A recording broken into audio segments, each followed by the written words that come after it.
লেবু দিয়ে গরম জল খাওয়ার পরে আমি চিয়া সিড ভিজিয়েছিলাম রাত্রে, সেটা নিয়ে নিয়েছি। আর এই যে আমন্ড বাদাম আর খেজুর নিয়ে নিয়েছি। আমাদের খেজুর হচ্ছে আয়রন হতে সাহায্য করে, আয়রনটা বাড়ায়। তো দুটো খেজুর এনাফ, আর চারটে আপনার আমন্ড বাদাম একেবারে পারফেক্ট, এর চেয়ে বেশি খাওয়ার প্রয়োজন নেই। তো সেটা নিয়ে নিয়েছি। আর চিয়া সিডে তো ওই যে বললাম, চিয়া সিডে তো আমি আরও আগেও বলেছি, চিয়া সিডে প্রচণ্ড পরিমাণে এনার্জি পাওয়ার বাড়ে। তো সেই জন্যেই একটু চিয়া সিডটা খেয়ে নিচ্ছি। আসলে আমার যে বাড়ির যে কাজকর্ম আমরা করি, তাতে করে প্রচণ্ড এনার্জির প্রয়োজন হয়। তো সেটা কোথা থেকে আর জোগাড় আসবে? এগুলোই মাঝে মাঝে ফাঁকে ফাঁকে এগুলো খেতে হবে, খেলে কিন্তু আমাদের কাজের এনার্জিটা আমরা পেয়ে যাব। তো চলুন আমি এটা খেয়ে নিই, তারপরে আসছি। সুপ্রভাত বন্ধুরা, কেমন আছেন সবাই? নিশ্চয়ই ভালোই আছেন, আমরা মোটামুটি ভালোই আছি। শ্যামলিজ লাইফস্টাইলে আবারও একটা নতুন ব্লগে আপনাদের সকলকে সুস্বাগতম। তো আমি চলে এসেছি রান্নাঘরে। এই যে আমরা এই যে স্টকগুলো ব্যবহার করি না, এগুলো কিন্তু খুব ভালো করে ধুতে হয়। আমরা ধরুন ব্যবহার করলাম, এমনি ধুয়ে রেখে দিলাম, একেবারেই নয়। এর ভেতরে কিন্তু প্রচুর খাবার ঢুকে থাকে। যাই জুস খাই বা যাই খাওয়া হয় না কেন, আমার বাচ্চারা তো অনেক সময় দুধও এটা দিয়ে খায়। তো অবশ্যই পরিষ্কার করতে হবে একদম খেয়াল করে, নাহলে কিন্তু এর ভেতরে যে জামটা তৈরি হয়, সেই জীবাণু, সেগুলো বাচ্চার পেটে গেলে তো, বাচ্চা বড় যেই খাক, পেটে গেলে খারাপ। ওই জন্য এরকম একটা ব্রাশ দিয়ে এগুলো, যেগুলো ইউজ অ্যান্ড থ্রোতে সেগুলো তো ঠিকই আছে, ফেলে দেওয়া হলো। কিন্তু যেগুলো আমরা বাড়িতে ইউজ করব, এরকম এই যে এরকম ব্রাশ পাওয়া যায় কিনতে, এই ব্রাশ দিয়ে এই স্টকগুলো অবশ্যই পরিষ্কার করা উচিত। যতবারই ব্যবহার করব ধোবো, তখনই কিন্তু এটা দিয়ে পরিষ্কার করা উচিত, কারণ ভিতরটা তো কোনোভাবেই না লিকুইড যায় আর না কিছু যায়, খুবই নোংরা থেকে যাবে, ভালো করে ধোয়াও যায় না। সুতরাং আমরা যদি এইভাবে ধুয়ে নিই, তাহলে কিন্তু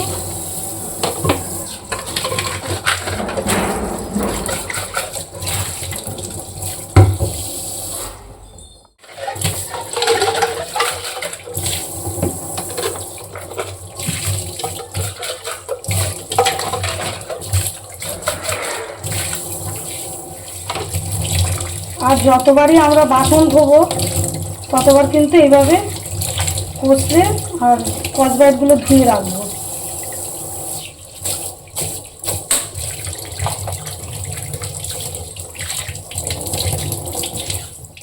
এদিকে বাড়ি খুঁজে খুঁজে কতগুলো চিরুনি বার করেছি, এগুলো পরিষ্কার করতে হবে। আমি প্রত্যেক সপ্তাহতেই পরিষ্কার করি। তো এগুলোতে খুবই জীবাণু তৈরি হয়, মাথার স্ক্যাল্পের ক্ষতি করে যদি আমরা নোংরা চিরুনিটা বারবার ইউজ করি। বিশেষত যখন আমরা শ্যাম্পু করব না, তখন সেই দিনকে কিন্তু অবশ্যই আমাদের এই চিরুনিগুলো পরিষ্কার করা উচিত, পরিষ্কার চিরুনি দিয়ে ইউজ করা উচিত। তো যাই হোক, আমি তো পরিষ্কার করে নিই, সেই জন্য আজকে এগুলো পরিষ্কার করছি। তো আমি কি কি দিচ্ছি দেখুন। শ্যাম্পু দিয়ে, এবার এটার মধ্যে চিরুনিগুলোর মধ্যে দিয়ে দেবো শ্যাম্পু। খুবই জীবাণু থাকে কিন্তু চিরুনিতে, তাই দেবো পুরো এই ঢাকনাটার ভর্তি করেই দিয়েছি, ভর্তি করে আর একটুখানি দিয়ে দিলাম। আর এর সাথে দেব, আর এর মধ্যে দিয়ে দেবো গরম জল। ব্যাস, এটা দিয়ে ভিজিয়ে রেখে দেবো। ভালো করে ভিজে গেলে অতটা ব্রাশও করতে হয় না, একটু নাড়াচাড়া করলেই পরিষ্কার হয়ে যায়। সেরকম হলে একটু ব্রাশ করে নিলে ভালোই হয়।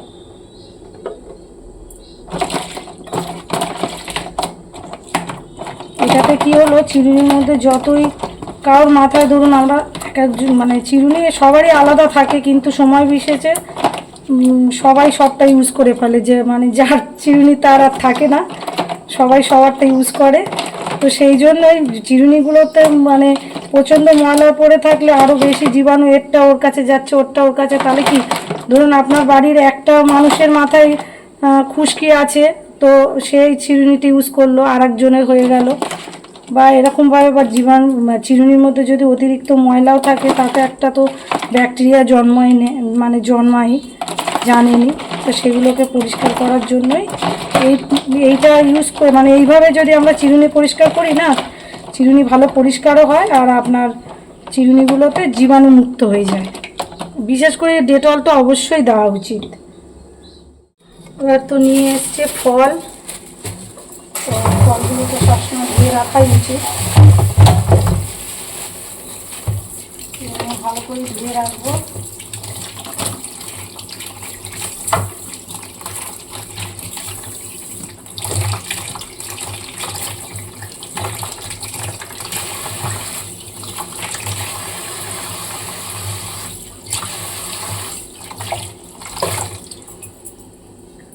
একটা টিপস বলে দিই,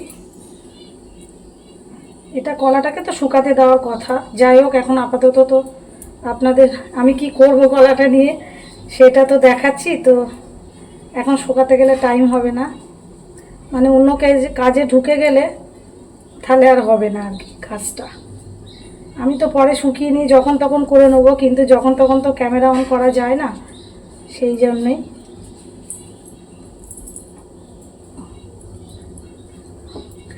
যাই হোক, এই যে কলাটার এই যে কাটা আছে বা এইটা কেটে কলাটা খাওয়া হয়েছে, তো আমরা যদি সবসময় না একটা এরকম পেপারকে এরকম করে জড়িয়ে রেখে দিই,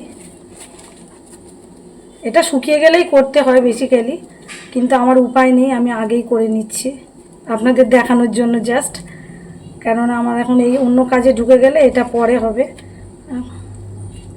এই যে কলাটা যদি এমনি করে রেখে দিই না, আপনি 2 দিন 3 দিন যতদিনই রাখবেন দেখবেন পোকা লাগবে না।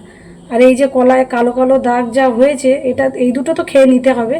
আদার্স যে কলাগুলো টাটকা থাকবে বা অনেক দিন রাখার জন্য, তাহলে কিন্তু কলা তো আর ফ্রিজে রাখা যায় না যে ফ্রিজে রেখে দেবো তাহলে পোকা লাগবে না, কিন্তু একটা ছোট্ট ছোট্ট উড়ো উড়ো পোকা বসে, সেগুলোতে কিন্তু নষ্ট করে দেয়। কিন্তু আমরা যদি এইভাবে একটা টিস্যু পেপার জড়িয়ে রেখে দিই না, কিচ্ছু হবে না, একদম পোকাও লাগবে না আর কিচ্ছু হবে না, বেশ কিছুদিনই ভালো থাকে আর অত কালো দাগটাও হয় না।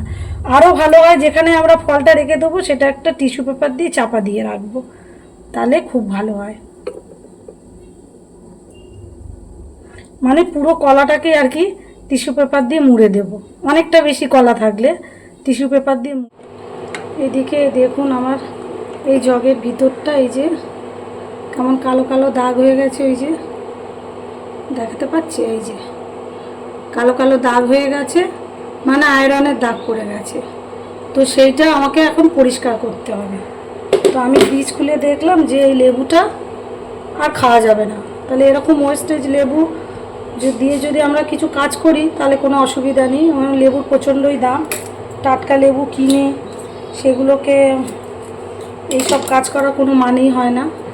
তো এই লেবুগুলোকে এরকম ছোট ছোট করে টুকরো করে নেব, এই যে এরকম করে ছোট ছোট টুকরো করে নেব।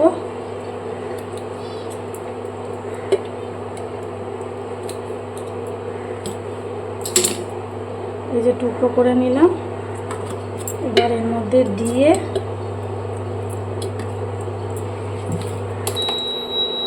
এর মধ্যে জল দিয়ে দেব। বেশি জল দিতে হবে না, অল্প জল দিলেই হবে। এই যে এই এতটার মতো জল নিয়ে নিলাম, এবার এটাকে ভালো করে গরম করব।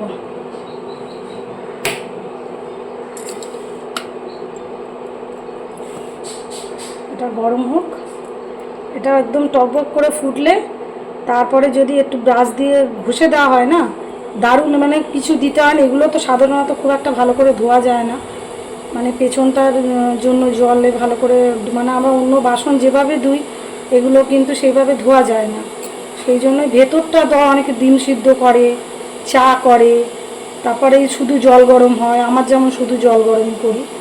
তো তার জন্যই আয়রন করে বা চায়ের কষ যাই পড়ুক না কেন, এরকম লেবু দিয়ে, যদি তার চেয়েও বেশি কষ পড়ে যায় একটু বেকিং সোডা এর মধ্যে দিয়ে দিতে হবে, দিয়ে ভালো করে এরকম করে ফুটিয়ে নিলে ভিতরটা, তাহলে কিন্তু অবশ্যই আমার এর ভিতরটা এই কালো দাগটা না চলে যাবে। তো চলুন এটা হয়ে যাক, তারপরে দেখাচ্ছি কতটা পরিষ্কার হলো। তো চলুন, এটা বন্ধ হয়ে গেছে, এটা দেখে নিই কতটা। হ্যাঁ, অনেকটাই উঠে গেছে। এবার একটু ঠান্ডা হতে দিতে হবে। আপনাদের দেখাতে পাচ্ছি কি জানি না, দেখাতে বোধহয় পাচ্ছি না, দাঁড়ান। এই যে দেখছেন, অনেকটাই কিন্তু আমার উঠে গেছে এই যে দাগটা। আচ্ছা, আর একটু ভেজানো থাক, মানে এটা ঠান্ডা হতে দিতে হবে। চলুন দেখায় কতটা পরিষ্কার হলো। এই যে এতটা পরিষ্কার হয়েছে। এবার কি করব, ভিতরটা এখনো গরম আছে যদিও।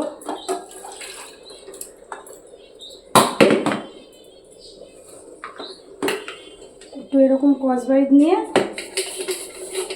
জাস্ট এরকম ডলে দেব, শুধু, কোনো লিকুইড দেবো না।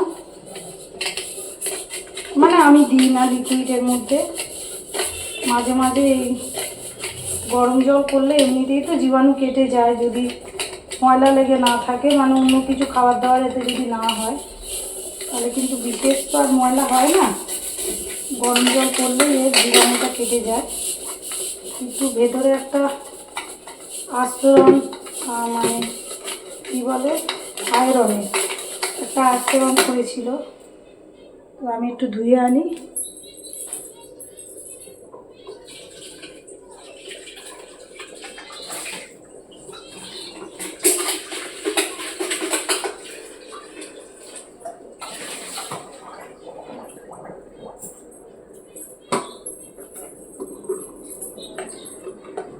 তো দেখুন বন্ধুরা, এই যে অনেকটা পরিষ্কার হয়ে গেছে। দেখুন এই যে দেখছেন, আয়রনটা কিন্তু অনেকটাই পরিষ্কার হয়ে গেছে, কোনো লিকুইড দিতেই হলো না।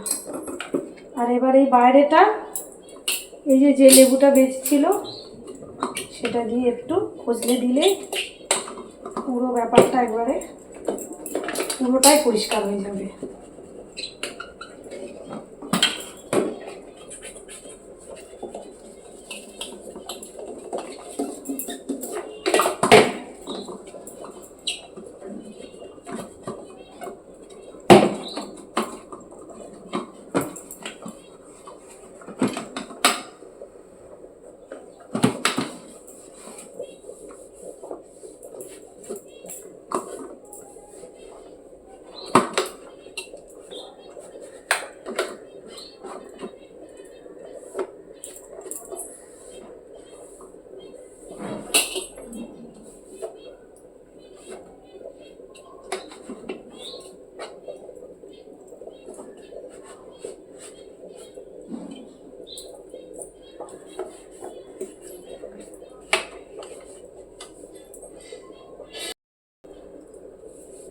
তো আমার মোছা কমপ্লিট। দেখুন কেমন চকচক করছে। এবার কিছু লিকুইড দিতেই হবে না, এমনিতেই পরিষ্কার হয়ে গেল। বেকার এক্সট্রা খরচ করতে যাব কেন এটা দিয়ে, যদি সেই তো লেবুটা বাতিল হয়েই যাচ্ছিল, ফেলেই দিতাম। তো ওটা একটু কাজে লাগিয়ে নিলাম, এই হচ্ছে কথা, আর কিছুই না। যাই হোক, ভিতরটা কিন্তু আমার অনেকটাই আছে। আমি দাঁড়ান মুছে দেখাই, জল আছে তো বোঝা যাচ্ছে না। এই দেখুন, দেখছেন আস্তরণটা পুরোটাই উঠে গেছে। এরকম ছোট ছোট্ট কাজ। বাজার থেকে নিয়ে চলে এসেছে ইলিশ মাছ। তো কী আর বলবো, একবারে গোটা গোটা মাছ নিয়ে চলে এসছে। তো এগুলো এখন আমার কাটার পালা আর রান্না করার পালা। প্রত্যেকটা মানে বাড়ির গৃহিণীদেরই একই অবস্থা। হাজব্যান্ডরা দিয়ে তো চলে যায়, কিন্তু সেগুলোকে ম্যানেজ করা, সময় মেনটেন করে ম্যানেজ করা হচ্ছে মেন কাজ আমাদের। এই হচ্ছে কথা। তো চলুন মাছগুলো কেটে নিই, তারপরে আসছি। এদিকে কিছুটা মাছ নিয়ে নিয়েছি, আর কিছুটা ফ্রিজে রেখে দিয়েছি। অত মাছ কী হবে বলুন। আসলে যারা মাছ বিক্রি করে তারা তো জোর করে, নিন নিন দাদা, নিন নিন দাদা করে। আর দাদার তো মনটা নরম, নিয়ে নেয়, খেতে পারি আর না পারি। কিন্তু এই মাছগুলোই জানি না উদ্ধার করবো কী করে। আমরা আবার ফ্রিজে খুব বেশি দিন মাছ রেখে সেগুলো খাই না, সুতরাং তো শেষ তো করে ফেলতে হবে। সেই জন্যই তো কিছুটা মাছ রেখে দিয়েছি, দুটো মাছ রেখে দিয়েছি, আর 3টে মাছ কেটেছি। এই যে 3টে লেজা মাথাগুলো রেখে দিয়েছি।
একটা কথা বলে দিই, আমার যে বন্ধুরা আর কি আমায় কমেন্ট করছেন, ভালোবেসে রোজ দেখছেন, তাদেরকে জানাই ধন্যবাদ।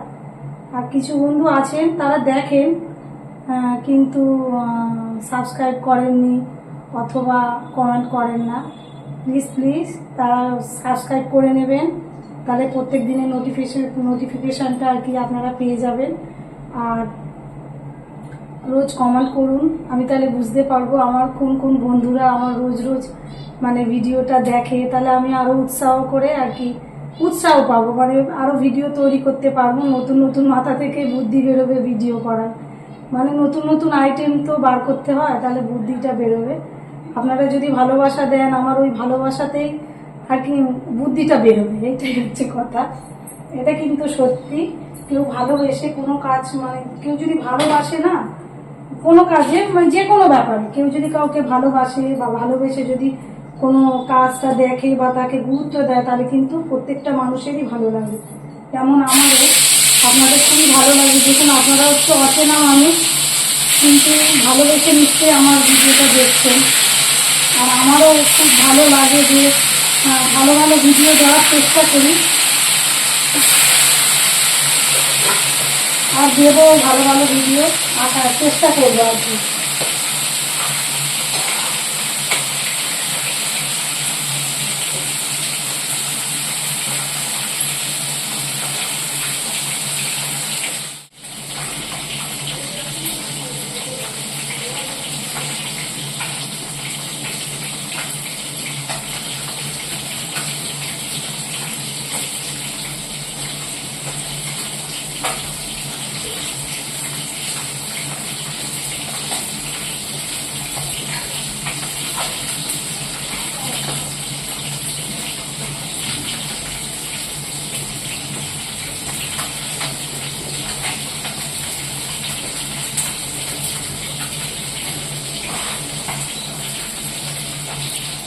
By bye, see you again, আবার দেখা হবে নেক্সট ব্লগে, টাটা।